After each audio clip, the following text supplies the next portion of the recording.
Welcome once again to Lehto's Law. Here's Steve Lehto. Josh sent me a story from my favorite place on earth that I've never been, New Zealand. From insider.com. A New Zealand man accidentally bought 1,000 chickens online for 96 cents. And you think to yourself, for 96 cents, 1,000 chickens sounds like a pretty good deal. By the way, never been to New Zealand, but I really want to go there. When I hear about stuff like this in particular, Rosie Perper wrote the story for insider.com. A man from New Zealand accidentally became the owner of 1,000 hens after he misread an ad on an auction website. Now, he didn't accidentally become the owner. He simply didn't understand what he was bidding on. Steve Morrow said he was browsing trademe.co.nz when he came across an ad for the urgent sale of 1,000 hens from a local farm that was closing down. Morrow, who manages a bed and breakfast in Hamilton, New Zealand, says he thought he'd be able to buy a couple birds for his property when he placed his bid, but was shocked to find out that his bid of 96 cents won all 1,000 of the birds. He wasn't bidding on one, he's bidding on all 1,000 of them. Now, Morrow has since found homes for all of the hens and says the experience has shown him that people in New Zealand are like one big family. Another reason I want to go there. So, Steve Morrow, like I said, is the guy. He told Insider that he was browsing trademe.co.nz when he stumbled upon the post. And the screenshot in the ad indicates the seller was looking to move 1,000 hens from its free-range egg farm in Massey, which is near Auckland. And they wanted to do that by a Monday, and they were closing down, and they need to get it out of there fast. For urgent sale, 1,000 bird mixed age flock of brown shavers and highlines, the ad read. All of that stuff, I have no idea what it means, except I did recognize the word bird in there. But Morrow, who manages a bed and breakfast called Koramatua Homestead in Hamilton, New Zealand, and I bet I pronounced that right, was only looking for a couple more hens as he already had 10 on his property that provide eggs for his guests' breakfasts. He said he misread the ad, thinking he could put in a bid and take as many or as few of the hens as he wanted for the price that he put in, which he said was 96 cents. By Sunday morning, he discovered he'd actually won the auction. And by the way, we're going to do some math here. He bid $1.50 New Zealand, but apparently that's 96 cents US. The seller, Matthew Blomfeld, later spoke to Morrow and asked him what he planned to do with 1,000 hens. I was stunned, shocked, and speechless, Morrow said. Unsure of what to do with his plentiful poultry purchase, Morrow posted on a Facebook message board on Monday urgently asking for help. Within hours, Morrow said he received thousands of replies from people across the country offering to lend a hand in rehoming the birds. I had to turn my phone off at 1 a.m., he said. It was so overwhelming. I was blown away. The Animal Sanctuary, an animal refuge in Matakana, I'm probably mispronouncing that, New Zealand, contacted Morrow and offered to coordinate the rescue of the hens and send them off to their prospective homes. Morrow said that with the help of the sanctuary and his online community, he was able to find homes for all 1,000 birds by 3 p.m. local time on Monday. Morrow said the birds are currently undergoing veterinary treatment and will be ready to be permanently rehomed within the next several weeks.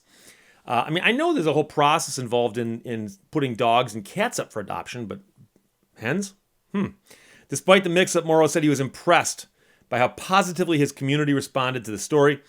The whole experience has shown me people in New Zealand are like one big family when it comes to helping those in need.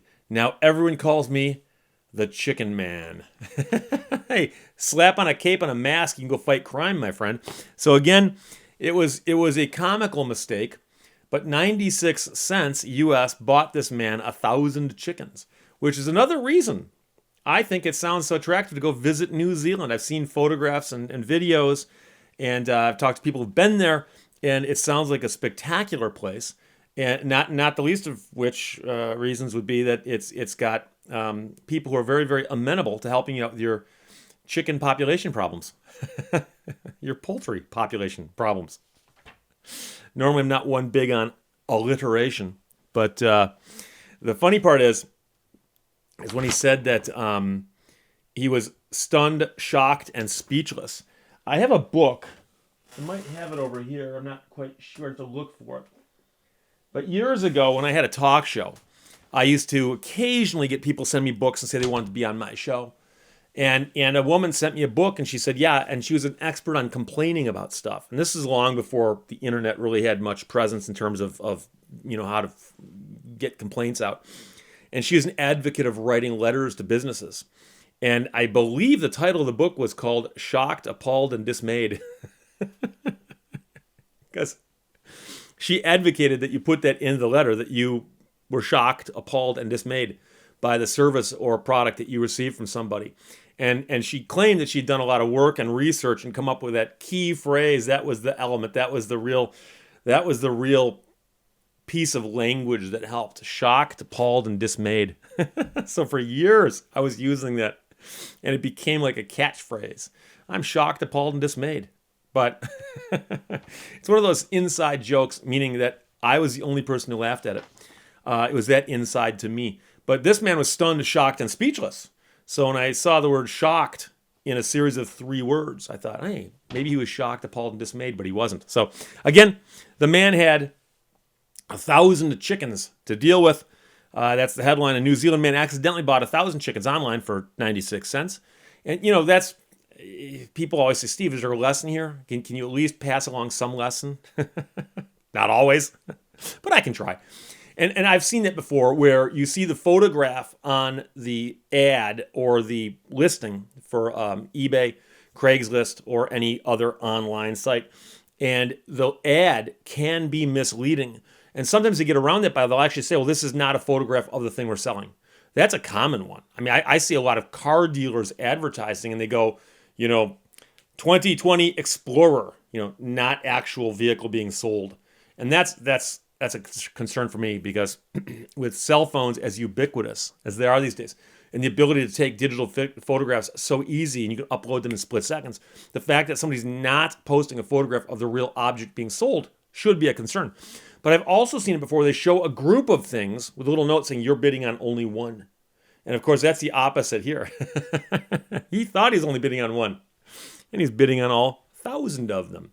So I guess the real question is, if the place is really willing to let them go for 96 cents or, let's see what it was, $1.50 NZ, are they really looking to sell them or are they just trying to get rid of them? It's kind of like the whole, come and get them. They're yours kind of thing. So again, a charming story out of New Zealand, which I found interesting.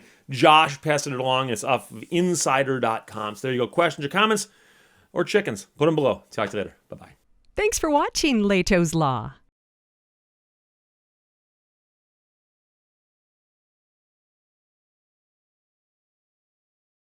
And no, I'm not a robot.